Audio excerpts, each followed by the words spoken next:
नमस्कार, बहुत बहुत स्वागत और अभिनंदन आप सभी का द डिबेट में। मैं ब्रजेश मिश्रा हूँ। क्या होता है जब कोई राष्ट्राध्यक्ष किसी देश का राष्ट्रपति अथवा प्रधानमंत्री अथवा राज्य प्रमुख मस्खरी करने लगे, ऐसे उल जलूल बयान देने लगे जिनका ना तो कोई सांस्कृतिक महत्व है, ना कोई पौराणिक महत्व है, ना कोई ऐतिहासिक महत्व है। हम ऐसे राष्ट्राध्यक्षों से किस प्रकार की अपेक्षा करें?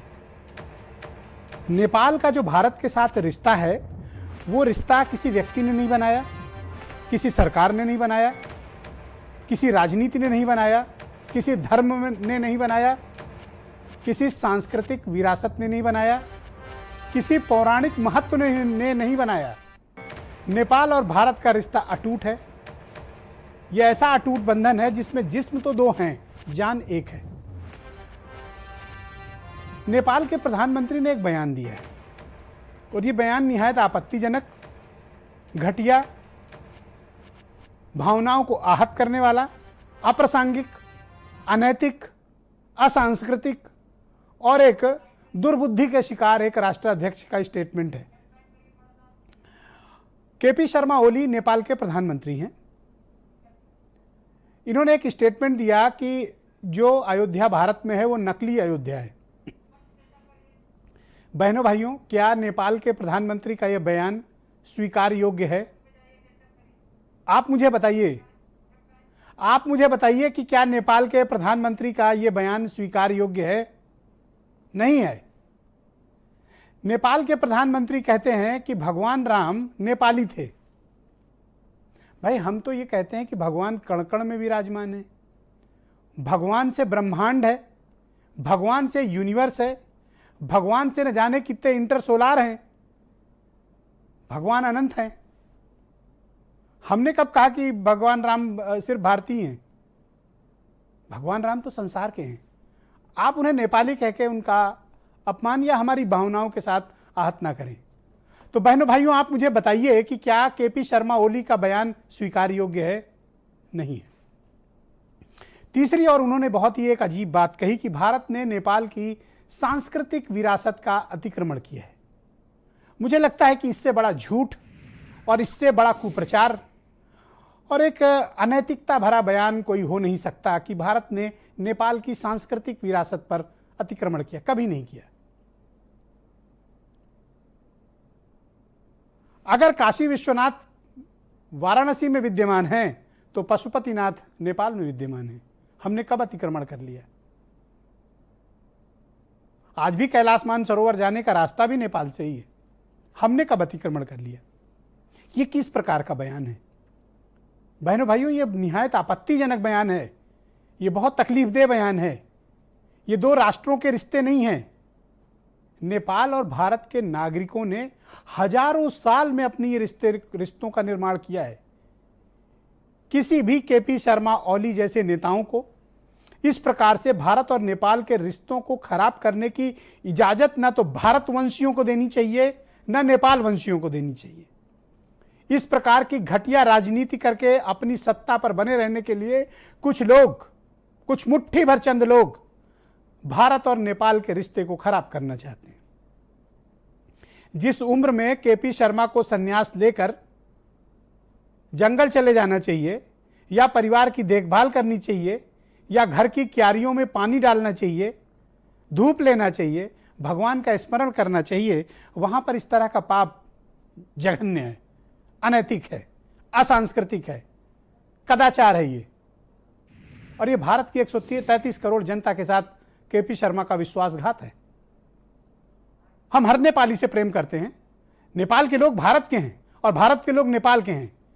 हमारा खून का रिश्ता है, हमारी संस्कृति का रिश्ता है, हमारी विरासत का रिश्ता है, हमारा पौराणिक रिश्ता है।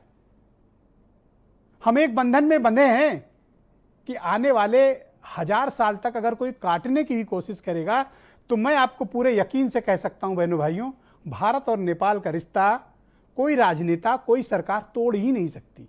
असंभव। ये घृणा फैलाने वाले मुट्ठी भर लोग वो हैं जिनकी अपनी कुर्सी खतरे में, जिनकी खुद की सरकार अल्पमत में है। जो घृणा फैलाकर कुर्सियां हासिल करे वो आपका नेता नहीं हो सकता है, आपकी पीढ़ियों का और आपका गुनहगार होगा। आप मेरी इस बात को याद रखना। वो आपका गुनहगार है, आपकी आने वाली पीढ़ियों का गुनहगार है, आपके बच्चों का गुनहगार है वो। ऐसे लोगों को याद रखिए। नेपाल और भारत के बीच कोई वीजा नहीं चलता। नेपाल और भारत के बीच कोई अंतर्राष्ट्रीय सीमा पर कोई प्रतिबंध नहीं है। वो हमारे यहाँ बिंदास आते हैं, हम उनके यहाँ बिंदास जाते हैं। हमारा घर है। हमारे पूर्वी उत्तर प्रदेश के न जाने कितने लोग नेपाल में काम धंधा करते हैं, वहीं बस गए, वहीं शादियां किए हुए हैं। वहां के तमाम लोग यहाँ रहते हैं, शादियां किए हुए बसे हुए हैं, हमारे भाई हैं। हम उनको कब से कॉम्पिटिटर मानने लगे और वो हमें कब से कॉम्पिटिटर मानने लगे? हम तो एक दूसरे के प्रेम में बंधे हुए दो लोग हैं, दो व्यक्ति हैं, दो राष्ट्र हैं, दो संस्कृति है, दो पौराणिक महत्व की चीजें हैं। आज से रिश्ता थोड़ी ना है, पृथ्वी के जन्म के समय से रिश्ता है, रामायण के समय के रिश्ता है। और एक व्यक्ति, मेरे ख्याल से होगी 70-75 साल 80 साल की उम्र का व्यक्ति, जिसकी अपनी कुर्सी खतरे में है, वो रोज कोई ना कोई विवादित बयान भारत के खिलाफ देता। क्यों भाई? ये घृणा फैला के केपी शर्मा आपको मिलेगा क्या? और मुझे हैरानी है कि भारत की सरकार, भारत का विदेश मंत्रालय इस मुद्दे को नेपाल के समक्ष क्यों नहीं उठा रहा है और उनके प्रधानमंत्री को रोकता क्यों नहीं है। यह वक्त कड़े प्रतिकार का है। इस तरह से धार्मिक भावनाओं के आहत करने की इजाजत किसी को नहीं दी जानी चाहिए। यह मेरा मत है। आप सुनिए केपी शर्मा ओली का वो बयान, एक डिबेट को आगे बढ़ाएंगे। हमें अलिकति सांस्कृतिक हिसाबले थिचेका छौँ, तथ्यहरूमा अतिक्रमण भएको छ। हामी अहिले पनि ठानिरहेका छौँ, हामीले सीता भारतलाई, भारतका राजकुमार रामलाई सीता दियौँ। भारतका होइन, अयोध्याकालाई दिएका छौँ हामीले। अयोध्या भनेको वीरगन्जभन्दा अलिकति पश्चिमपट्टिको गाउँ, अहिले खडा गरिएको अयोध्या होइन। मैं नेपाली प्रधानमंत्री केपी शर्मा ओली जी के बयान की निंदा भी करता हूँ, बयान वापस लेने की मांग भी करता हूँ। हम सबके आराध्य देव भगवान श्री राम है और हर कोई जानता है कि अयोध्या से भारत की पहचान है जो पूरी दुनिया के अंदर है। उनकी हरकतें जो बार बार हैं वो बड़ा ही दुर्भाग्यपूर्ण है, जो भारत के खिलाफ हैं।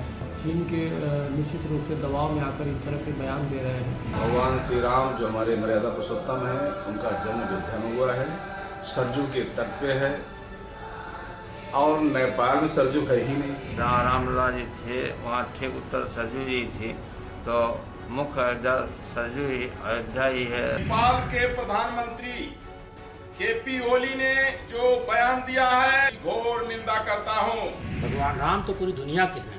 इसे तोड़ने की कोशिश कोई भी तुम सफल नहीं कर पाओगे, इतना ध्यान रखो।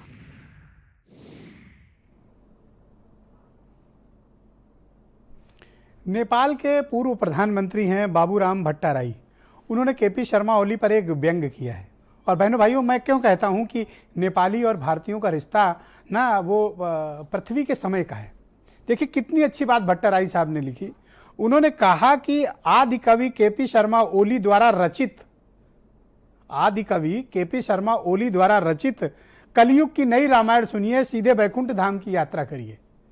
यानी नेपाल के लोग खुद नाराज हैं अपने प्रधानमंत्री के इस प्रकार के बयान से, वो लज्जा महसूस कर रहे हैं। आज नेपाल का सोशल मीडिया अपने प्रधानमंत्री को लानते भेज रहा है, धिक्कार कर रहा है। और हमें इस पूरे प्रकरण को गंभीरता से देखना चाहिए, क्योंकि नेपाल में कुछ भारत विरोधी शक्तियां सक्रिय हो रही हैं। मेरे साथ आज के कार्यक्रम में अमित पुरी भारतीय जनता पार्टी से हैं, मनीष हिंदवी एक इंटरनेशनल मामलों के एक्सपर्ट हैं, दीपक मिश्रा जी ये नेपाल और भारत की जो समाजवादी परिषद है उसके अध्यक्ष हैं, संतोष पांडे जी नेपाल के विधायक हैं। पांडे नाम है, याद रखिएगा बहनों भाइयों। संतोष पांडे नेपाल से विधायक हैं और हमारे दोस्त भी हैं, और ये पिछली डिबेट में भी मेरे साथ थे। और अयोध्या सद्भावना समिति यानी राम मंदिर आंदोलन में प्रमुख भूमिका निभाने वाले पंडित अमरनाथ मिश्रा जी और चक्रपाणी महाराज हिंदू महासभा के राष्ट्रीय अध्यक्ष वीरेंद्र सिंह जी हमारे स्टेट हेड। बहुत स्वागत और बहुत बहुत धन्यवाद। भाई संतोष पांडे जी, मैं आपका रुख करना चाहूंगा कि आप मुझे सुन पा रहे हैं?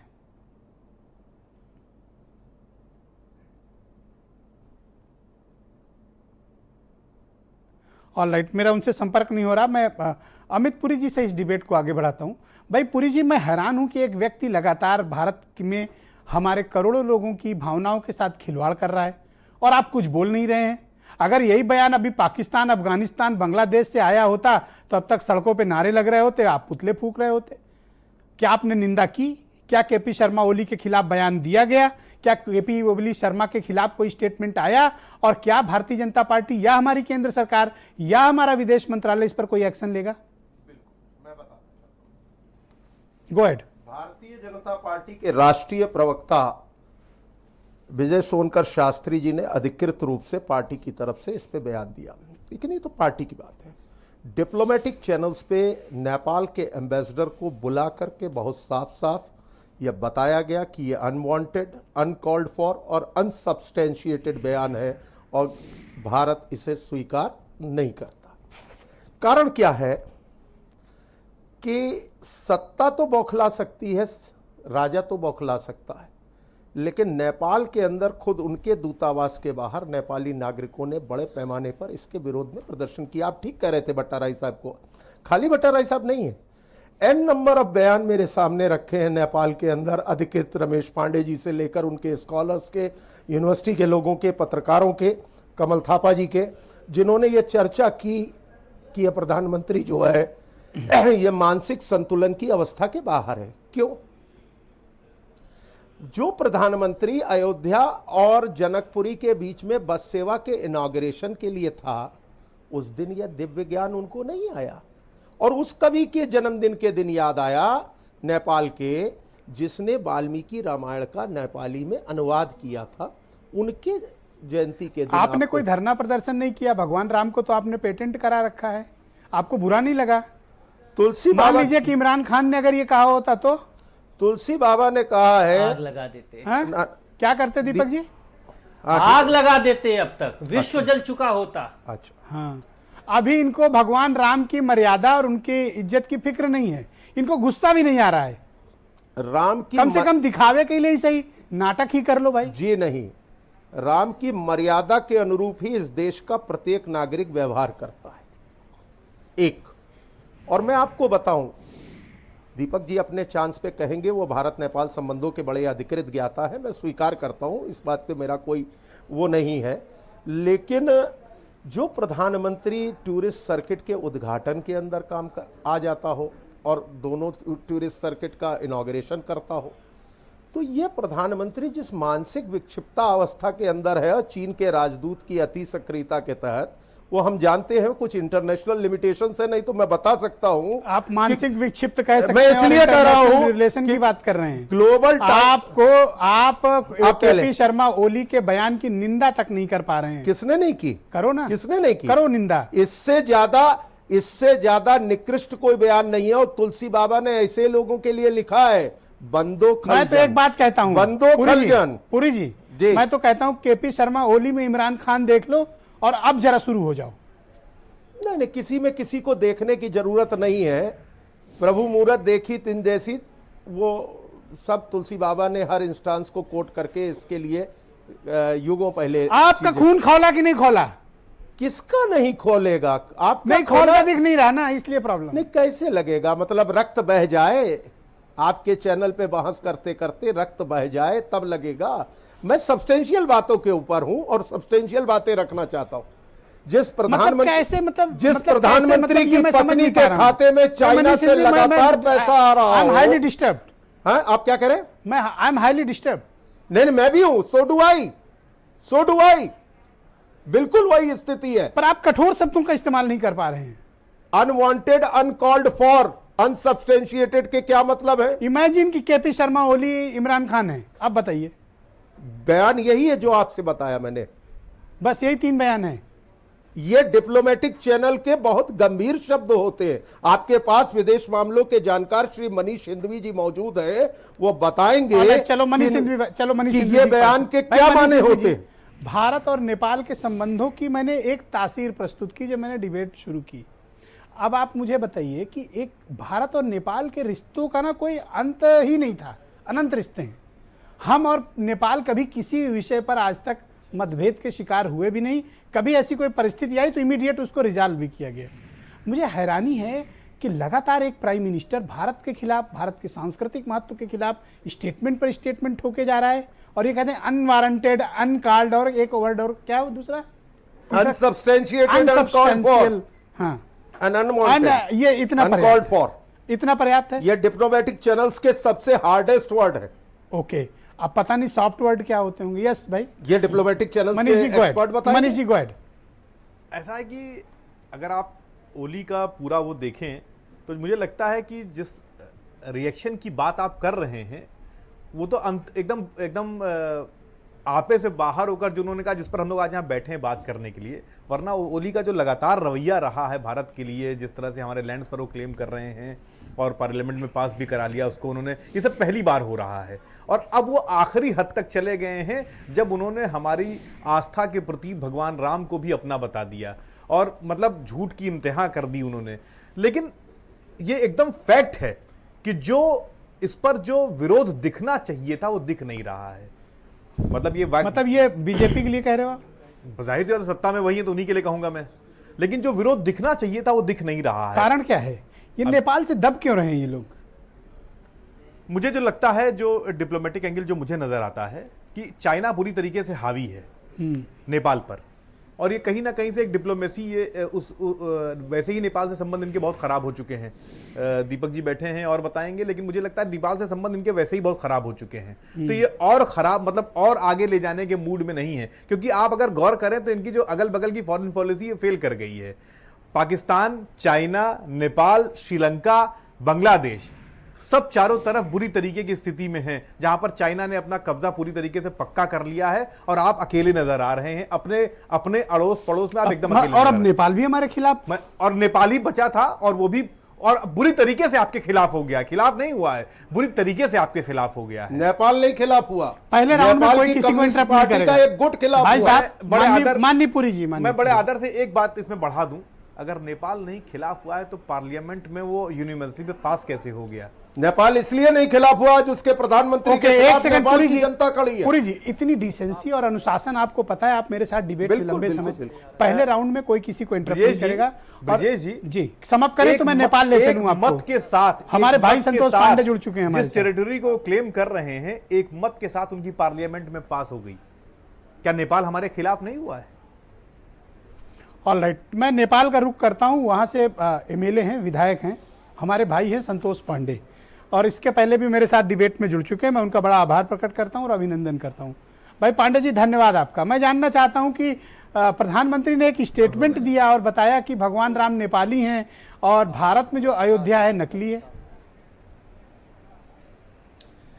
ये आप सभी को इस तरह से समझना है कि भगवान राम सभी के हैं, लेकिन भगवान राम नेपाली हैं। अगर इस तरह का स्टेटमेंट आता है किसी राष्ट्र का नेतृत्व करने वाले लोगों से, तो मैं पूरे विश्वास के साथ कहता हूं कि अपने व्यक्तिगत स्वार्थ में और अपने आप को राजनीति में निरंतर कायम रखने के लिए अगर भगवान के लिए अगर गलत तरीके से उनको प्रोजेक्ट किया जाता है, तो मुझे लगता है कि बहुत लंबे समय तक राजनीति में वो टिकेंगे नहीं। एक बात। दूसरी बात, यहाँ की जनता बहुमत संख्या में भगवान राम के साथ उनका आस्था जुड़ा हुआ है और वो हमेशा सकारात्मक सोच के साथ भगवान राम के साथ उनका आस्था जुड़ा है और जुड़ा रहेगा।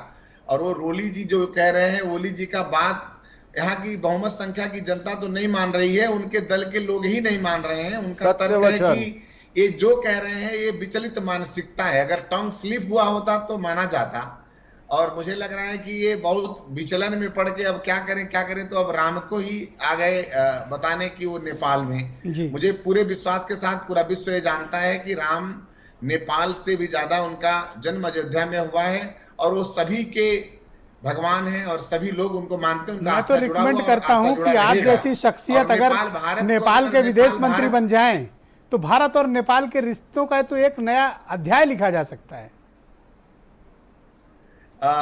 चलिए, वो आप सबकी शुभकामनाएं रहेंगी तो जरूर होगा। मैं सिर्फ ये बताना चाहता हूं कि नेपाल भारत के जो जनता के संबंध हैं, आप जानते हैं, ये पूरे उसी आस्था से जुड़े हैं। और आप जानते हैं, आपकी धरती, भारत की धरती, सोमनाथ की धरती, काशी विश्वनाथ की धरती और पशुपतिनाथ की धरती। और जी आप बोलें। और और ये तीनों ये धार्मिक स्थल, अगर ऐसे कहा जाए कि जापान में और चाइना में कहीं पर बुद्ध की मूर्ति अच्छी बना दी गई तो बुद्ध का जन्म वहां हुआ है अगर क्लेम किया जाए, तो मुझे लगता है कि ये तो निरर्थक बातें हैं, ये नकारात्मक बातें हैं। पर ये नेपाली प्राइम मिनिस्टर को हो क्या गया है? जो अयोध्या में है, वो ऐसा काम क्यों कर रहे हैं भाई पांडे जी? मैं समझ नहीं पा रहा हूं भाई। जी वो कर क्यों रहे हैं ऐसा? ये सब काम, इस तरह का काम कर क्यों रहे हैं वो?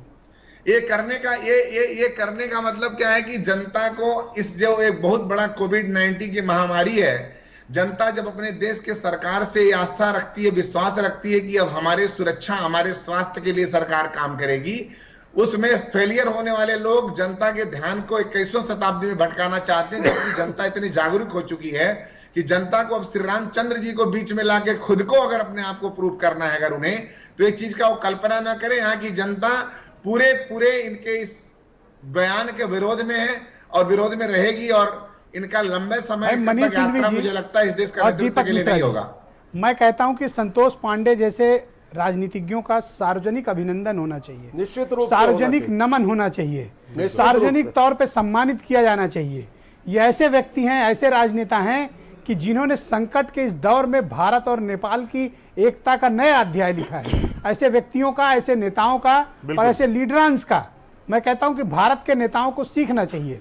अमित पुरी जी, आप भारतीय जनता पार्टी के लीडर हैं, आपको सीखना चाहिए कितनी शिष्टता के साथ उन्होंने अपने प्रधानमंत्री को क्रिटिसाइज करके दिखा दिया और बताया कि भारत और नेपाल के रिश्ते क्या हैं।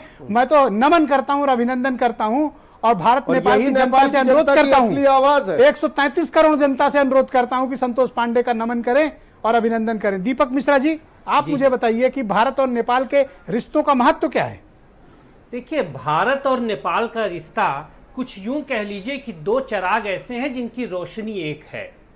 ये दोनों सांस्कृतिक राष्ट्र के तौर पर देखा जाए तो एक हैं, कहते हैं ना कि एक दूसरे के समपूरक हैं। उदाहरण के तौर पे सिर्फ सांस्कृतिक ही नहीं, शिव वहाँ की 83% जनता हिंदू है, सांस्कृतिक और धार्मिक मत को छोड़ दीजिए। इसके अलावा आप देखिए कि 1942 में जब आज़ादी की लड़ाई लड़ी जा रही थी, लोहिया और जयप्रकाश को नेपाल ने शरण दिया था और राणाशाही के विरुद्ध लड़ाई करते हुए लोहिया की पहली गिरफ्तारी नेपाल के मुद्दे पर ही हुई थी और आपातकाल में नेपाल के सबसे बड़े नेता कोइराला जी भारत में गिरफ्तार हुए थे।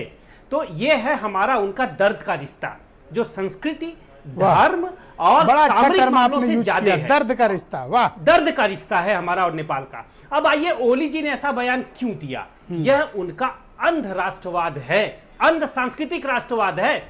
1600 डॉलर प्रति व्यक्ति आय उनकी है। भारत और चीन को छोड़िए, लेकिन नेपाल की जो अभी मैं आपकी डिबेट में आने से पहले कम से कम अभिषेक प्रताप शाह समेत कम से कम 35-36 सांसदों से बात करके आया हूं। जनता ने खुद इनको खारिज कर दिया है और ये अपने ही दल में घिर चुके हैं। वही बात तो हमारे भाई संतोष पांडे ने कही। जी बिल्कुल, जनता ने खारिज कर दिया है और एक बार फिर राणाशाही का वह दौर, राणाशाही ब्रिटानिया हुकूमत के साथ थी और नेपाल की जनता भारत की जनता के साथ थी। तो हमारा उनका जो रिश्ता है, उस रिश्ते को किसी ओली की। और दूसरी सबसे बात देखिए, वह जो जिस आचार्य महोदय भानुभक्त आचार्य की जिस पुस्तक जो वहां के तुलसीदास माने जाते हैं, उन्होंने उन्हें ही नहीं पढ़ा। भानुभक्त ने कहीं भी नहीं लिखा है कि राम जो हैं वह नेपाल के हैं। थाईलैंड में राम के नाम पे 9 सड़क है, इंडोनेशिया में राम का मंचन होता है, रामायण मेला का मुझे लगता है कि सारे तो कहा कि कणकण में विद्यमान है भाई, ब्रह्मांड रोम है, रोम में रमते हैं इसलिए जाने कितने सौर मंडल में विद्यमान है। बिल्कुल, रोम रोम में रमते इसलिए राम है। और ऐसा कहकर उन्होंने अपने देश की जनता। तो आप संतोष पांडे जैसे लोगों का, नेताओं का कैसे अभिनंदन करेंगे? संतोष पांडे जी का भारत नेपाल सोशलिस्ट काउंसिल अभिनंदन करेगी, भारत में करेगी, लखनऊ में करेगी। और ऐसे लोग देखिए, अब सरकार मैं आपसे निवेदन करूंगा, सुनिए मेरी बात दीपक जी, आप ये कोरोना काल के पश्चात लखनऊ में एक वृहद कार्यक्रम भारत नेपाल परिषद का बुलाइए और मैं आपको रिकमेंड करूंगा कि उसमें संतोष पांडे जी को मुख्य अतिथि के तौर पे बुलाइए और इनका सम्मान करिए। देखिए, सार्वजनिक रूप से उनको आमंत्रण पत्र अभी से दे दिया, तारीख वो तय करें जिस दिन होगा। और सबसे बड़ी बात यह है कि अब भारत और नेपाल की सरकारों को छोड़िए, भारत और नेपाल की जनता को एक दूसरे के साथ सांस्कृतिक और राजनीतिक संबंध बढ़ाने चक्रपाणी होंगे। महाराज, हिंदू महासभा के राष्ट्रीय अध्यक्ष, बहुत स्वागत आपका। नेपाल के प्रधानमंत्री का बयान सुनकर मुझे बड़ी हैरानी हुई और मेरी भावनाएं आहत हुई। चक्रपाणी जी, आपको बुरा लगा या नहीं लगा?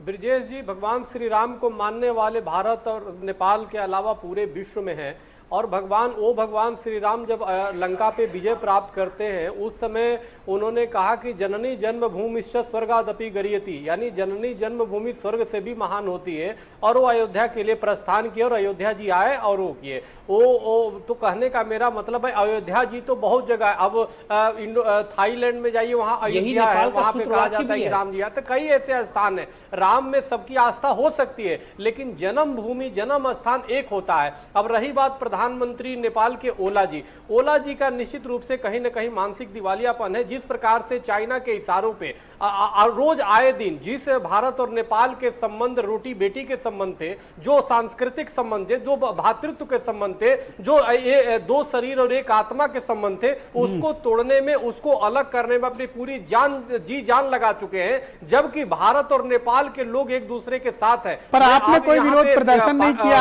आपको ये बात बुरी नहीं लगी? संतोष पांडे जी, अगर यही बात और संतोष पांडे जी, अगर यही बात अभी इमरान खान ने कही होती या बांग्लादेश से आई होती तो आप अभी तांडव कर रहे होते। मैं आ रहा हूं ब्रिजेश जी, संतोष पांडे जी बैठे, संतोष पांडे जी की जो अग्निवर्षा हो गई होती, अग्निवर्षा है। आज वहां के प्रधानमंत्री अलग थलग हो चुके हैं। निश्चित रूप से जो उनकी बयान है बिल्कुल घृणित है, निंदनीय है और घृणा से ओतप्रोत है। अच्छा चक्रपाणी जी, भर्त्सना की जाए, आप हिंदू महासभा के भारत के अध्यक्ष हो ना, मानसिक रूप से दिवालियापन है। मैं आपसे अनुरोध करता हूं, दिल्ली में एक कार्यक्रम आयोजित करो।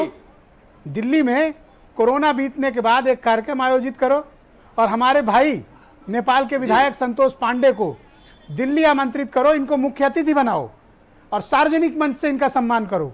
तब साबित होगा कि भारत नेपाल के रिश्तों का नया अध्याय क्या है। जी बिल्कुल ब्रिजेश जी, जिस प्रकार से अभी दीपक मिश्रा जी ने घोषणा किया उसी तरह से हमारी नेपाल पे भी हिंदू महासभा टीम है। मैं उनको भी बोलूंगा कि सम्मान संतोष पांडे जी को निमंत्रण दिया जाएगा और दिल्ली बुला करके सम्मानित किया जाएगा, क्योंकि ऐसे लोगों ने हमारी भारत और नेपाल की जो संबंध है उसको बरकरार रखने में काम। आज जिस परिस्थिति में नेपाल के प्रधानमंत्री आज चीन का चमचागिरी कर रहे हैं, जिस प्रकार के चीन का केपी शर्मा ओली क्यों प्रधानमंत्री, हमारे भाई संतोष पांडे प्रधानमंत्री क्यों नहीं बन सकते? ओला जी, हमारे भाई संतोष पांडे क्यों नहीं प्राइम मिनिस्टर बन सकते? जी बिल्कुल बन सकते हैं। तो इसलिए आवश्यकता है ऐसे लोगों को जी। मैं अब आपको अयोध्या ले चलता हूं, ओरिजिनल अयोध्या। लोगों को जब हम लोग एक सेकंड सम्मानित करेंगे, उनको आगे बढ़ाएंगे तो निश्चित रूप से जी। पंडित अमरनाथ मिश्रा जी अयोध्या से जुड़े हुए और ये अयोध्या सद्भावना समिति राम मंदिर आंदोलन से जुड़े हुए बड़े नेता हैं। बहुत स्वागत आपका पंडित अमरनाथ मिश्रा जी। तो आप जहां मौजूद हैं उसको तो केपी शर्मा ओली बता रहे हैं नकली अयोध्या। देखिए ब्रजेश जी, जो भी ओली जी ने कहा है वो एक पागलपन की निशानी उन्होंने प्रस्तुत की है। और ये एक पत्र अयोध्या सद्भावना समन्वय समिति ने आज सवेरे जब आपके चैनल पर डिबेट हुई उसके बाद संयुक्त राष्ट्र सुरक्षा परिषद में भेजा है। ये उसकी कॉपी आपके दर्शकों को हम दिखा रहे हैं। संयुक्त राष्ट्र और भारत सरकार से भी आग्रह किया गया है कि आप जी संयुक्त राष्ट्र सुरक्षा परिषद को कि नेपाल ने हिंदुस्तान नहीं पूरी दुनिया के राम भक्तों की भावनाओं को आहत करने का प्रयास किया है, जो निंदनीय है। और हमने उनसे कहा है कि ये चाइना के कहने पर पाकिस्तान और बांग्लादेश को खुश करने के लिए ये कह रहे हैं। एक चीज़ और ब्रजेश जी आप जानिए कि आज लखनऊ के अखबारों में ये छपा है कि कुछ बौद्ध संगठन राम जन्म स्थान को कह रहे हैं बौद्धों का स्थान है, बौद्धों को दे दिया जाए। आज ये छपा अखबारों में। और कल नेपाल के राष्ट्रपति ने ये कहा कि ये तो नकली अयोध्या है, असली हमारे यहाँ है। ये कोई अंतर्राष्ट्रीय षड्यंत्र है, ये अंतर्राष्ट्रीय षड्यंत्र है। राम जन्म स्थान पे मंदिर अभी असीम वकार कुछ ऐसा बोल देते, ऐसा लगता है तो असीम वकार के लिए फंदा लेकर घूम रहे होते आप। स्टूडियो में मारपीट कर लिए होते, जैसा कि आप कई बार कर चुके हैं मेरे स्टूडियो में झगड़ा। देखिए, अभी अरे अगर भाई, असीम आप वकार ने कहा होता या नहीं बिल्कुल, या हमारे मुस्लिम लीग के अध्यक्ष ने कहा होता तो आप गला पकड़ के लटक गए होते। आज आपकी हिम्मत नहीं पड़ रही है, एक पन्ने का कागज संयुक्त राष्ट्र गला में तो लिख के इनका भेज भी रहे हो। पकड़ नहीं पकड़ पा रहे हो, चुनौती दे रहा हूं, नहीं पकड़ पा रहे हो। अरे भाई, जब और शुरुआत सुनिए, होगी, उन्होंने कहा है कि आप जहां बैठे हो नकली बिल्कुल पकड़ अयोध्या रहे है। हैं। देखिए, ऐसा है, उनके कहने से कुछ नहीं होता, वो चाइना के और पाकिस्तान के कहने पे खेल रहे हैं। इसके पहले भी आप देखिए, नेपाल ने पाकिस्तान से आईएसआई से मिलकर 8144 हवाई जहाज का अपहरण किया था। नेपाल नरेश की हत्या आईएसआई ने की थी, जो भारत के संबंध हमारे मजबूत थे। ये एक अंतरराष्ट्रीय षड्यंत्र की तरफ बढ़ रहे हैं। आप इसको देखिए, आपने क्या गला किया? तो पकड़े, आपके अयोध्या को नेपाल का प्राइम मिनिस्टर नकली बता रहा है, भगवान राम को नेपाली बता रहे हैं, और आप बैठे हो। हाँ, अभी असीम वकार कहे होते तो गला पकड़ के लटक गए होते। तो भाई बैठे क्या? अरे भाई, गला पकड़ने के लिए तो संयुक्त राष्ट्र सुरक्षा परिषद में लेटर लिखा गया कि इनके ऊपर कार्रवाई करो। ये पागल हो गए। सरकार से भी आग्रह कर रहे हैं कि सरकार तो बढ़े आगे, भारत सरकार। अरे यूनाइटेड नेशन इस पे भारत क्या कर सरकार लेगा? को तो करना चाहिए। नहीं तो पहले ही यूनाइटेड आपने नेशन क्या कर लेगा इस पे? क्यों नहीं करेगा? क्या कर लेगा? बिल्कुल करेगा। क्या कर लेगा? भाई, बिल्कुल करेगा। आपने करोड़ों हिंदू भावनाओं को याद किया है, पूरी दुनिया के राम भक्तों को आपने, मैं कहता हूं अमरनाथ मिश्रा जी, हमारे भाई संतोष पांडे को प्रणाम करो, उनको नमस्कार करो और उनको धन्यवाद दो कि नेपाल का नेतृत्व तो ऐसे व्यक्तियों के हाथ में है जो नेपाल और भारत के रिश्तों को एक नए सूत्र शुरू कर रहे हैं, एक नया अध्याय लिख रहे हैं। अभिनंदन करिए अयोध्या बुला के इनका। ब्रजेश जी, सवेरे आपके चैनल के डिबेट में संतोष जी हम साथ थे, तब भी संतोष जी का अपने आभार व्यक्त किया था, धन्यवाद किया था। अब आपके माध्यम से फिर कर रहे हैं। और जो आपने दीपक जी से और चक्रपाणी जी से कहा कि इनका अभिनंदन करो, हम दोनों से आग्रह करते हैं, आप हमें आदेश दीजिए कि इनके स्वागत अभिनंदन में तैयारी में हमें क्या सहयोग करना है। और ये भी आपको बता दें, हम आपको आदेश इस बात का दे रहे हैं, सुनिए, आदेश इस बात का है आपको, आप आदेश ग्रहण करिए, आप अयोध्या में एक वृहद कार्यक्रम आयोजित करिए। बिल्कुल कर लिया। हमारे भाई संतोष पांडे का अभिनंदन करिए, वहां बुला कर रहे हैं, करिए आप। बिल्कुल करेंगे, आपने कह दिया, बिल्कुल करेंगे। और आप समझ लीजिए कि अभी जो कोरोना काल चल रहा है, जो स्थित परिस्थिति चल रही है, तो उसमें हम अपने पत्र के माध्यम से ही उनका गला दबाएंगे और सरकार से आग्रह करेंगे, भारत सरकार की बोले होते तो अब तक घर पहुंच गए होते। रामचंद्र स्थान के विषय पर आगे बढ़े। मनीष भाई कहाँ पहुंचे, घर पहुंच गए होते ना उनके। बिल्कुल बिल्कुल, अब तक सड़क स्टूडियो में पंडित जी मारपीट कर चुके हैं हमारे, ये कुख्यात हैं। लेकिन आज नहीं, अब आवाज नहीं निकल। अब किसे चिट्ठी लिख रहे हैं, किसको? शबनमी अंदाज में सोच की बात। अरे भैया सुनो, असीम वकार के लिए भी चिट्ठी लिख दो कभी यूनाइटेड नेशन को। ओके, वीरेंद्र जी जुड़ चुके हैं। भाई वीरेंद्र जी, ये प्राइम मिनिस्टर को नेपाल के हो क्या गया है ओली साहब को? देखिए, ऐसा लगता है कि प्रधानमंत्री जी नेपाल के वो चीन की गोद में बैठ गए हैं और पूरी तरह से उनके इशारों पर खेल रहे हैं। क्योंकि भारत से जो नेपाल का रिश्ता है वो कोई पासपोर्ट का रिश्ता नहीं है, वो कोई खाली पड़ोसी का रिश्ता नहीं है। एक दूसरे के साथ रिश्तेदारियां हैं, यहाँ के लोगों की खाना पीना है, भावनाएं हैं, सम्मान है, सब जुड़ा है। और हम लोग एक राष्ट्र, एक सोच, एक विचारधारा और एक धर्म की तरह हैं। अब केपी शर्मा ओली जी ने जिस नेपाली कवि भानुभक्त के शताब्दी समारोह में ये बोला है, जो नेपाली भाषा में भानुभक्त जी ने लिखी है एक रामायण, उसका उद्धरण उन्होंने दिया है। अच्छा भाइयों मैं बता दूं, हमारे वीरेंद्र जी बहुत बड़े नेपाल प्रेमी हैं। ये जब भी छुट्टी लेते हैं ये नेपाल जरूर जाते हैं। और अभी कोरोना के पहले ये नेपाल में ही थे 15 दिन, चुप मार के पड़े थे नेपाल में। नेपाल हमारा पड़ोसी मुल्क है, अच्छा मुल्क है, साफ सुथरा है, वातावरण है। लेकिन ये राजनीति में इस तरह की गंदगी शायद पहली बार देखी जा रही है अपने पड़ोसी के लिए। लोग ये कहते हैं कि जो पड़ोसी कमजोर होता है वो हमेशा सिर्फ मांगता है, वो दूसरे को कुछ दे नहीं सकता। लेकिन हमने ये भावना कभी नहीं रखी। मोदी जी जब प्रधानमंत्री बने थे और 2018 में वो गए नेपाल और उन्होंने वहां पर रामायण सर्किट का ऐलान किया और उस रामायण सर्किट में हर वर्ष विवाह पंचमी मनाई जाती है। उसी विवाह पंचमी में अयोध्या से बारात जाती है नेपाल के जनकपुर को, और प्रधानमंत्री जी और पीएम नेपाल ये सब मौजूद थे और इन्होंने कहा कि इसको हम बस चलाएंगे और इन रिश्तों को प्रगाढ़ करेंगे। ये बात सही है। अभी पुरी साहब ने कही कि वो दिन क्या वो भूल गए, तब उनको याद नहीं था कि राम कहाँ पैदा हुए थे, अयोध्या कहाँ थी। हम उदार हैं लेकिन अपने पड़ोसियों के लिए हैं, लेकिन कोई ऐसी हिमाकत ना करे कि जो हमारी भावनाओं को ठेस पहुंचाए। ये देश की सरकार, भारत की सरकार, ये ओली जी कट्टरता का माहौल बनाना चाह रहे हैं देश में। अपनी कुर्सी बचाने के लिए इस तरह के काम और से देशों में होते हैं।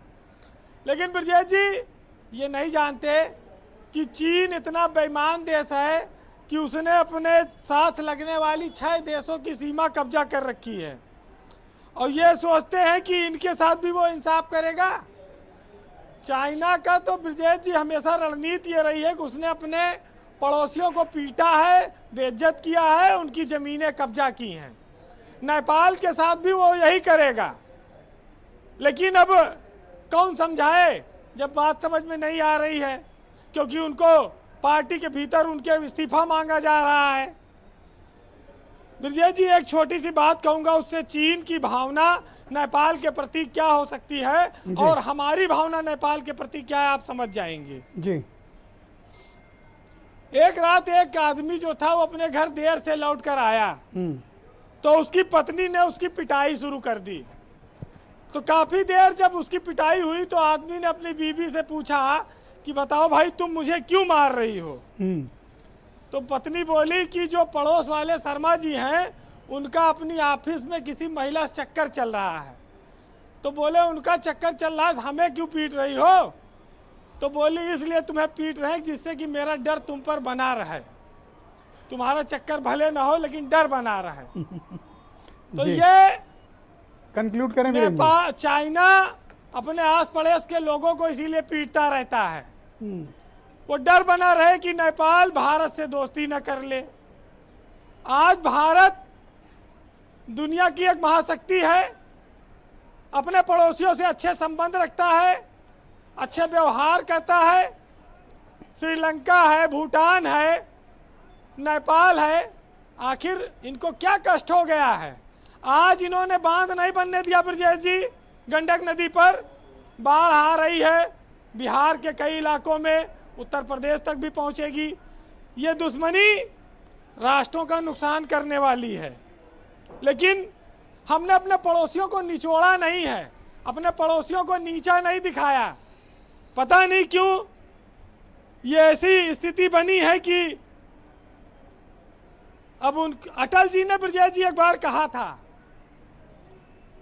कि त्याग, तेज, तपबल से रक्षित यह स्वतंत्रता है, और दुखी मनुष्यता के हित अर्पित यह स्वतंत्रता है। इसे मिटाने की साजिश करने वालों से कह दो कि चिंगारी का खेल बुरा होता है, औरों का घर आग लगाने का जो सपना है वो अपने ही घर में सदा सबसे पहले खड़ा होता है। अटल जी ने बात कही थी जी। लेकिन हम आज नेपाल के लिए नहीं, चाइना के लिए कहेंगे जी कि सुन ले नापाक पड़ोसी, हमारा भी एक इतिहास है, ना सर झुका है ना झुकेगा, बाकी जब तक जान में सांस है। बहुत बहुत शुक्रिया आपका वीरेंद्र जी, बहुत बहुत धन्यवाद। अमित पुरी जी, मैं आपके पास आना चाहूँगा। आप ruling party Bharatiya Janata party के नेता हैं, तो आप इसका बेहतर बता पाएंगे। जी। आपकी फॉरेन पॉलिसी में ऐसी क्या कमी है कि हमारे जितने भी पड़ोसी मुल्क हैं उन सबसे एक एक करके हमारे रिश्ते खराब होते जा रहे हैं, और जिनके साथ हमारे जन्म जन्मांतर के रिश्ते हैं आज वो भी हमें आंख दिखा रहे हैं, या वहाँ से भारत विरोधी या हमारी संस्कृति के खिलाफ स्टेटमेंट आ गए हैं। अगर हम इसे फॉरेन पॉलिसी की विफलता न माने तो फिर उसका मानक क्या होना चाहिए विफलता का? मैं पिछले आधे घंटे से आपको सुना, और आपने पांडे जी की जब चर्चा की, संप्रति ये मानते हुए कि नेपाल की जनता की वो आवाज़ है और वास्तव में है भी, तो यही अपने आप में पहला प्रमाण है कि इस देश की फॉरेन पॉलिसी में कहीं कोई बिखराव नहीं आया। बिखराव आता तो सरहद के पार की जनता और इस देश की जनता के बीच में एक कटुता का वातावरण होता, एकजुटता का वातावरण न होता। एकजुटता का वातावरण है, यही बता रहा है कि हमारी फॉरेन पॉलिसी में दोष नहीं है। बात केवल इतनी है कि हमारे पड़ोस में बैठा हुआ एक देश जिसे चीन कहते हैं, जो साहूकार की तरह मनी लेंडिंग करके लोगों की जमीनों को खरीदते हुए एक भूमाफिया के रूप में आ नैरेटिव गया। जो आप बेचना चाह रहे हैं चीन वाला, ये बिकेगा नहीं। और संतोष सुन, सच्चाई है, जस्ट लिसन, सच्चाई है, जस्ट लिसन। हम लोग एक इंटेलेक्चुअल डिबेट कर रहे हैं। बिल्कुल। और जो बात हमारे भाई संतोष पांडे जी ने कही ना, कि ये जो रिश्ता है भारत का नेपाल का ना, ये भारत और नेपाल के लोगों ने, पीढ़ियों ने बनाया है। बिल्कुल। इसको किसी विदेश मंत्रालय ने नहीं बनाया, बिल्कुल। इसको किसी सरकार ने नहीं बनाया, बिल्कुल। इसको किसी बीजेपी कांग्रेस ने नहीं बनाया, बिल्कुल सही। इसको सपा बसपा ने नहीं बनाया, बिल्कुल ठीक, इसको नेपाली कांग्रेस ने भी नहीं बनाया, इसको वहाँ की कम्युनिस्ट पार्टी ने नहीं बनाया।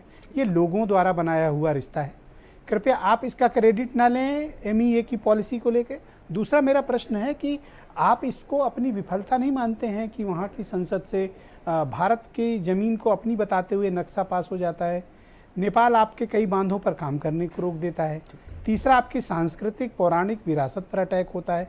और आप इसको अभी भी अपनी सफलता के मद में झूम रहे हैं और सारा पाप चीन के ऊपर फेंक कर भाग जाना चाहते हैं। 2019 तक इसी नेपाल के अंदर लगातार कई प्रोजेक्ट्स पे इनॉग्रेशन हुआ। आपकी कई डिबेटों में चर्चा के दौरान मैंने इसका जिक्र किया और वो सच्चाई भी है। पांडे जी जानते हैं इस बात को। आज जो नेपाल की कम्युनिस्ट पार्टी के अंदर आंतरिक सत्ता संघर्ष है, वह सत्ता संघर्ष में चीन की राजदूत की अति सक्रियता, नेपाल के वर्तमान प्रधानमंत्री के अगर मैं पत्नी कहूं के कि खाते नेपाल के मामले पे आपको चीन नहीं बोलना है तो आप कितने मिनट बोल पाएंगे? जितने मिनट आप चाहें। चलिए, चुनौती है इस बात की। एक चीज मैं कहता हूँ, एक चुनौती, एक चुनौती ले लो। हाँ। अरे ऐसा क्या कोई अखाड़ा थोड़ी है कि आज मुझे पटक दोगे या मैं आपको पटक दूंगा। ये बाहों समेटने क्यों लग गए आप? ये बाह वगैरह समेटने लग गए और छाती। अरे भाई, आधी बाह के कमीज पहने हो, कहीं समेटने की जरूरत नहीं। अभी जिस तरह का पोस्चर आपने दिखाया ना, लगा जैसे कुश्ती लड़ने आए। नहीं, कुश्ती नहीं।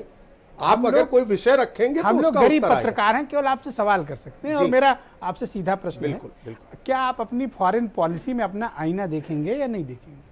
भारत की फॉरेन पॉलिसी में हम भी आईना देखते हैं और 130 करोड़ की जनता सर्वे भवन्तु सुखना वासुदेव कुटुंबकम के मंत्र को लेकर आईना देखती है। और यह नीति सनातन काल से चली आई है और अनंत काल तक चलेगी। कई ओली आएंगे, कई ओली जाएंगे, लेकिन भारत और नेपाल ही नहीं, भारत के पड़ोसियों से हमारे रिश्ते वैसे ही रहेंगे। अपनी आंतरिक सत्ता संघर्ष के लिए ओके, अब आप थोड़ा सहयोग करें। मणिपुरी जी, अब बाह वगैरह ना समेटे, थोड़ा इत्मीनान से बैठे, ठंडा पानी पिए और एक कप चाय भेजी है, उसका ग्रहण भेजिए। स्वागत। ऑलराइट, मनीष सिंघवी जी, मैं आपसे समझना चाहता हूं। देखो हमारे भाई पांडे जी भी हंस रहे हैं, संतोष पांडे। ओके भाई मनीष जी, अगर मैं ये कहता हूं कि आप हर चीज का इल्जाम चीन पर डालकर एक नरेटिव बिल्टअप करने की कोशिश कर रहे हैं, मैं कहता हूं कि आप अपने अंदर कमियां तलाशिए ना, कि आपकी फॉरेन पॉलिसी में ऐसी क्या कमी रह गई कि चाहे वो प्रचंड हो, चाहे वो ओली हो, वो लगातार भारत के खिलाफ काम कर रहे हैं। अगर आपको लगता है कि चीन से प्रभावित हैं तो आप उन्हें रोकिए, उन्हें जाके समझाइए, भारत की ज़्यादा से ज़्यादा सुविधाएं बढ़ाइए, देखिए क्या प्रॉब्लम है। अगर कोई कम्युनिकेशन गैप है तो उसे ठीक करिए। यही काम तो फॉरेन पॉलिसी का होता है, कोई रॉकेट साइंस तो है नहीं है। बिल्कुल रॉकेट साइंस नहीं। बोलिए मनीष जी। मुझे लगता है कि बहुत कुछ आपने कह दिया कि सफल विदेश नीति तो यही है कि अगर कोई दूसरा घुसने की कोशिश कर रहा है तो आप उसको रोकें और आपके जो पुराने संबंध हैं उसको बनाए रखें, यही है। मैं तो बार बार ये प्रश्न कर रहा हूं कि ऐसा क्या हो गया कि पाकिस्तान तो हमसे हमेशा से अलग था, चाइना हमको हमेशा इसलिए डिसफेवर करता है क्योंकि उसको लगता है कि हम अब एक विश्व पावर बनने जा रहे हैं और भारत उसका रोड़ा है। लेकिन श्रीलंका जैसे देश, नेपाल जैसे देश, ये जब हमसे हमारे विरोध के स्वर बोलने लगे तो कहीं कुछ गड़बड़ है और उसे मान लेने में कोई बहुत बुराई नहीं है कि कहीं ना कहीं श्रीलंका में पोर्ट खरीदकर चाइना के इन्वेस्टमेंट को आप कैसे मैंने देखते ये सवाल मनीष जी से किया, कैसे देखते हैं? भाई साहब, वो वेल इन्फॉर्म्ड है, उनको बात करने मैं बिल्कुल इस बात को मानता हूं, लेकिन सवाल इस बात का है कि वही क्यों घुसकर सारा काम कर रहे हैं, हम कहां पीछे रह जा रहे हैं। वो मैं उस चूक की बात कर रहा हूं कि ईरान की जो रेल प्रोजेक्ट है वो चीन ले गया, जिन्होंने इन्हें करना था। ये तो हम ये भी बता देंगे कि गैस पाइपलाइन के अंदर ईरान के साथ वर्षों से उलझी हुई चीजें कैसे इस फॉरेन पॉलिसी कैसे आपसे रेल नेटवर्क इसी नेपाल से पेट्रोलियम लाइन काम करेंगे ना, ईरान इसी की अलग नेपाल से के सारे पर देखिए, ईरान पे अलग चर्चा करेंगे। देखिए, एक जियोपॉलिटिक्स में कहा जाता है कि जैसे अमेरिका की जो लोकेशन है वो बड़ी खूबसूरत है, इधर समुद्र है, इधर समुद्र है, ऊपर कनाडा जैसा मित्र देश है, नीचे मैक्सिको जैसे छोटे देश हैं जो उसका कुछ कर नहीं सकते, तो जियोपॉलिटिकली बड़ा स्ट्रांग है। और भारत की जब हम बात करते हैं तो भारत चारों तरफ से घिरा हुआ है, तो हमें ज्यादा सतर्कता की जरूरत होती है, जियोपॉलिटिक्स ये कहती है। और आपको लगता नहीं कि कहीं ना कहीं चूक हो गई पॉलिसीज में, और उस चूक को मान लेने में कोई गड़बड़ी नहीं है। संतोष पांडे जी, क्या आपको लगता है कि ये सही वक्त है कि भारत और नेपाल दोनों सरकारों को अपनी अपनी विदेश नीति पर विचार करना चाहिए ताकि हम इस रिश्ते को मजबूत कर पाएं, इस रिश्ते को और मजबूती से जोड़ पाएं? इसमें मुझे लगता है कि पहले तो आप सभी को, जितने पैनल पे लोग बैठे हैं, उन सभी से मेरा आग्रह है कि आप लोग पहले ये समझ लीजिए कि अगर हम लोग नहीं भी चाहेंगे, अगर हम सभी लोग मिलकर चाहेंगे कि नेपाल भारत के रिश्ते को बिगाड़ दें, तो भी ये संभव नहीं है, एक। और दूसरी बात क्या है कि हमको नेपाल को और भारत के दोनों जो सरकार हैं, मुझे लगता है कि अपने रिलेशन को, अपने जो रिश्ते हैं, इसे निरंतर कायम रखने के लिए और इससे बेहतर बनाते जाने के लिए, और देश के हस्तक्षेप इस देश में न हो वो करने के लिए निरंतर वार्ता के माध्यम से समस्याओं के समाधान निकालने होंगे। और क्योंकि सरकार स्तर से ही ये संभव है, समस्याएं बहुत कुछ नहीं है।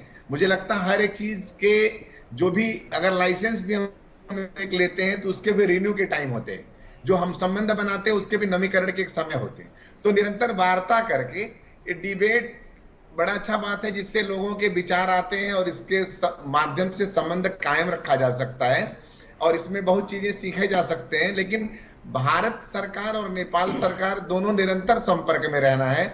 और यहाँ पर चीन की बात कई बार आई, मैं ये सभी लोगों को बताना चाहता हूँ, और मैंने पहले भी कहा है कि नेपाल अपने आप में एक स्वतंत्र राष्ट्र है।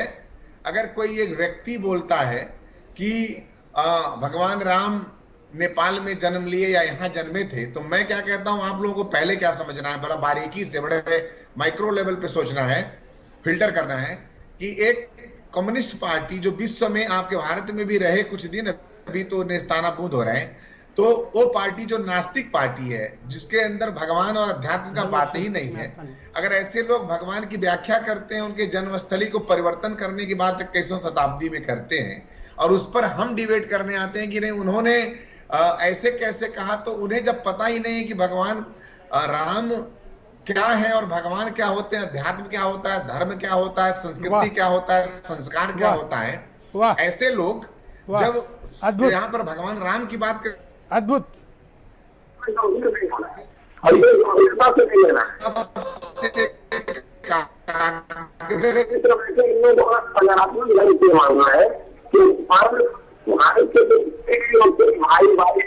कहता है इसके रिश्ते मित्रता के रिश्ते हैं, और मित्र हमेशा बराबर होता है। और मित्र के रिश्ते, जैसे आपने देखा है श्री कृष्ण और सुदामा का था, तो उनके भी रिश्ते में वहां पर ना आर्थिक मापन की बात होती है, ना बौद्धिक मापन की बात होती है, और वहां पर सिर्फ वैचारिक बातें होती है। मित्रता में हर एक की हैसियत बराबर होती है। तो मुझे लगता है नेपाल भारत एक मित्र है। आपने सुना होगा कि हमारे जितने मित्रों ने इस पैनल में बैठे हुए लोग हैं, ये आरोप लगा रहे हैं कि चीन से प्रभावित होकर नेपाल की सरकार बार बार भारतीय हितों के खिलाफ बात करती है। इस तथ्य में, इस तर्क में कोई दम है? मैं पूरे विश्वास के साथ कहता हूं कि आप लोगों को एक कॉन्फिडेंस, अपने बड़े आत्मविश्वास के साथ आप लोगों को रहना है। तो मुझे लगता है कि आपके इस भारत संचार माध्यम के टेलीविजन पे संतोष पांडे बोल रहा है, जो नेपाल से, और मुझे नहीं लगता कि कोई चाइना से जाकर उनके भाषा को हम समझ ही नहीं पाएंगे, उनके संस्कृति संस्कार को हम समझ ही नहीं सकते। तो उनके विषय में हम बात करके समय खर्च करने की सिर्फ बात होगी। और भारत को नेपाल से संबंध कायम रखने हैं, और नेपाल का भी सौभाग्य है कि भारत जैसा बड़ा देश, एक अपना मित्र, अपने आप में आर्थिक रूप में संपन्न राष्ट्र है, जो एक दूसरे को सहयोग करने के लिए आगे बढ़ता है। और जो मित्रता की बात है, मित्रता में जो भी भारत नेपाल के लिए करता है उनका दायित्व है, और दायित्व को हमेशा सहयोग की बात करने से बेज्यादा ये चाइना की बात आप लोग कृपा करके इसलिए ना करें कि मैं भी तो इसी देश से, इसी जनता के मत से प्रतिनिधि बना हूं, और मैं प्रतिनिधि जो बना हूं, तो मुझे लगता है कि मैं स्वतंत्र स्वतंत्रता के साथ अभिव्यक्ति दे रहा हूं, जनता के तरफ से बोल रहा हूं, जनता का आवाज बोल रहा हूं। यहाँ की 2/3 से ज्यादा अधिकांश जनता ये बात कहती है कि भारत के साथ जो संबंध है और जो श्री रामचंद्र मर्यादा पुरुषोत्तम श्री रामचंद्र हैं, उनके साथ जो आस्था जुड़ा है वो भगवान हमारे भी हैं। मुझे आश्चर्य है कि अमित पुरी आपका अभिनंदन क्यों नहीं कर रहे हैं? आप तो सर्वथा अभिनंदन के पात्र हैं। जी, मैं यही सारी चीजें मैंने कही और क्या कहा। जी, नहीं, इतने दुखी मन से क्यों बोल रहे हो? आपको अरे उल्लासपूर्ण तरीके से पांडे जी का स्वागत करो। ये मायूस क्यों हो गए? चाइना की थ्योरी फेल हो गई तो मायूसी चेहरे पे आ गई। देखो कितना दुखी उदास चेहरा हो गया इनका। कैसे लगा हमारे पुरी जी का? उदासी छा गई, जैसे लग रहा है किसी ने मुद्दा ही निचोड़ लिया। कहा ओके भाई, दीपक जी सच्चाई कही जो वहां से आ रही है। दीपक जी, अगर मतभेद कोई है सुलझाए जाने चाहिए। हमें अपनी फॉरेन पॉलिसी में कुछ ऐसे वर्टिकल चेंजेस करने पड़ेंगे कि कम से कम नेपाल जैसे राष्ट्रों के साथ हमारे रिश्ते और प्रगाढ़ और मजबूत हों। मैं चाहूंगा कि 1 मिनट में आप अपनी प्रतिक्रिया व्यक्त करें। देखिए, शबनमी अंदाज में सोच की बात नहीं होती है। पहली बात, विदेश नीति बहुत ही परिमार्जित और प्रखर और प्रतिबद्ध होनी चाहिए। नेहरू जी, लोहिया जी से लेकर अटल जी तक हमारी विदेश नीति सहअस्तित्व और त्रिणोपि प्रयोजन नास्ति पर आधारित है, सही है। लेकिन विदेश नीति को जो नेतृत्व करने वाला व्यक्ति है वह एक नौकरशाह है, एक प्रतिबद्ध शक्तिशाली जिसके स्वर में शक्ति हो, ऐसा व्यक्ति विदेश मंत्री बनाया जाए। और नेपाल में जो राजनयिक भेजा जाए, कम से कम वह भारत नेपाल के सांस्कृतिक मूल्यों को समझे, वह जाने कि शिव, राम, कृष्ण, लोहिया, जयप्रकाश, कोइराला, इनका अंतर संबंध क्या था। मैं आपके चैनल के माध्यम से यह मांग कर रहा हूं पूरी ताकत के साथ कि तत्काल विदेश मंत्रालय किसी मजबूत और प्रतिबद्ध हाथों में दिया जाए। प्रधानमंत्री आचार्य चक्रपाणी जी, आपको क्या लगता है कि नेपाल के प्रधानमंत्री के इस बयान पर क्या किया जाना चाहिए? किस प्रकार से प्रतिक्रिया देनी चाहिए? और संतोष पांडे जैसे जहां जिस देश में पॉलिटिशियंस हों उस देश का भविष्य बहुत उज्जवल है। चक्रपाणी जी,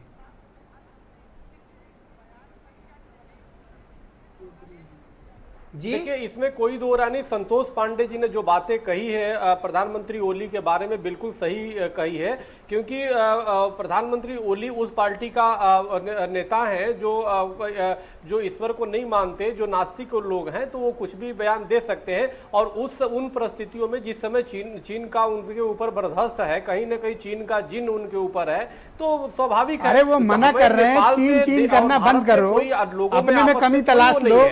वही चीन समस्याएं हैं क्या चीन में है। एक व्यक्ति जो लाखों वोट से जीत कर नेपाल का प्रतिनिधि है। आप एक सेकंड दीपक भाई, एक व्यक्ति राम पे आ गए महाराज, चक्रपाणी जी, चक्रपाणी जी जो समस्याएं हैं उसको दिशा घुमाने के लिए इस तरह की बयानबाजी की जा रही है और कुछ नहीं। माननीय आचार्य जी, एक व्यक्ति जो लाखों नेपालियों के वोट से प्रतिनिधि है, विधायक है, वो खुद इस बात के महत्व को दर्शांकित कर रहे हैं, बता रहे हैं, रेखांकित कर रहे हैं, और आप फिर चीन चीन चीन चीन चीन शुरू किए हुए हैं।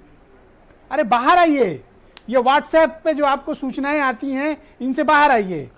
नहीं, देखो, इसे इनकार नहीं किया जा सकता। आप इस देखो, नहीं, आप ब्रजेश जी इस चीज को इनकार नहीं किया जा सकता। माननीय अमरनाथ मिश्रा जी, देखो, अमरनाथ मिश्रा जी, किसी भी तरीके से भाई क्या प्रधानमंत्री ओली को अपने गिरफ्त में ले चुके हैं। विरोध का और क्या तरीका अपनाएंगे? नेपाल के प्रधानमंत्री ने जो बयान दिया है, लोग हमारे, अमरनाथ जी, नेपाल के जो हमारे लोग, भाई अमरनाथ जी बोलिए, नेपाल के हमारे जो भाई हैं वो अपने वो में है, लेकिन विरोध का क्या तरीका अपनाया जाना चाहिए?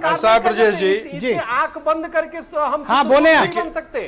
चाइना का प्रभाव, ओके, चक्रपाणी जी की आवाज जी, हाँ बोले अमरनाथ जी। भगवान राम लंका पे युद्ध के लिए जा रहे थे, विजय के लिए जा रहे थे, तो जब समुद्र रास्ता नहीं दे रहा था तो भगवान राम ने धनुष उठा लिया था।